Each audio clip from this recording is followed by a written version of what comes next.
ಯಾವುದ್ರೊಳಗದಂದ್ರೆ ಅದು ಚಿದಂಬರ ನಾಮದೊಳಗದ ಅಂತೇಳಿ ಸಂತ ಶ್ರೇಷ್ಠ ರಾಜಾರಾಮ್ ಮಹಾರಾಜ್ ಹೇಳ್ತಾರೆ. ಈ ರಾಜಾರಾಮ್ ಮಹಾರಾಜರು 1,51,491 ಅಭಂಗಗಳನ್ನು ರಚನೆ ಮಾಡ್ಯಾರ.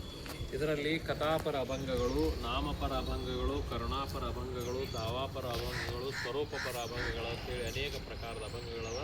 ಇದರಲ್ಲಿ ನಾಮಪರ ಅಭಂಗಗಳಂತ ಏನವ, ಇವು ಕನಿಷ್ಠ ಒಂದು 30,000-40,000 ಅಭಂಗಗಳು ನಾಮಪರ ಅವು. ನಾಮಸ್ಮರಣೆಯಲ್ಲಿರುವಂಥ ಶಕ್ತಿಯನ್ನೇ ಅವು ತಿಳಿಸ್ಕೊಟ್ಟಾವ. ಅದಕ್ಕೆ ಈ ಅಭಂಗ ಏನದ ಅತ್ಯಂತ ಮಹತ್ವವಾಗಿರ್ತಕ್ಕಂಥ ಅಭಂಗ. ಸುಖಪಾವಿ ಅವಿನಾಶ, ಆ ಅವಿನಾಶಿ ಸುಖವನ್ನು ನಾವು ಪಡ್ಕೋಬೇಕಂತಂದ್ರೆ ಚಿದಂಬರ ನಾಮಸ್ಮರಣೆಗೆ ಅದೇ ಒಂದು ನಾವು ಏನು ಆಸ್ತಿ ಮಾಡಿದ್ರೆ ಆಸ್ತಿ ಇದೆಲ್ಲ ಒಂದು ನಾಶ ಆಗ್ತದೆ. ಭಾಳ 50 ಸುಖಪಾವಿ ಅವಿನಾಶ ಅಂತಂದ್ರೆ ನಾವೇನು ಇವತ್ತು ಚಿದಂಬರ ನಾಮಸ್ಮರಣೆ ಮಾಡಿ ನಾವಿರ್ತೀವಿ, ಅದು ನಮಗಷ್ಟಲ್ಲ, ಮುಂದೆ ನಮ್ಮ ಪರಂಪರೆಗೂ ಅದು ಸುಖವನ್ನೇ ಕೊಡ್ತದೆ ಅಂತೇಳಿ ಸಂತ ಶ್ರೇಷ್ಠ ರಾಜಾರಾಮ್ ಮಹಾರಾಜ್ ಹೇಳ್ಯಾರ.